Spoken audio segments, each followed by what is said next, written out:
بعيونها حزن أكبر بكتير من إنه كلمات العالم كلها توصفه. بقلبها وجع مو قادرة تخبي ولا فيها تكشفه. وبليلة من الليالي كانت فايتة ع غرفتها، سمعت صوت مو غريب والكلمات سمعانتها، سمعت نفس الحكي يلي بيوم انقلها بنفس الطريقة واللهجة، كل شي بالضبط قالها. سمعت صوت أخوها بس بنبرة حبيبها، سمعت صوت الحقارة عبنت حلمت وتمنت يكون هالشب من نصيبها.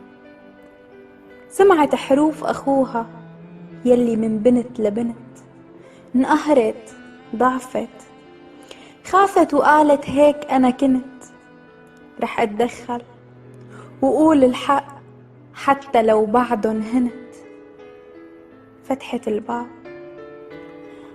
قالت يا أخي الله ما بينسى حدا، حاجة تجرح بالقلوب أنا بنت مثلي مثلها، لا تجرحها لا تأذيها يا خيي لربك توب، الله اطلعي واتركيني.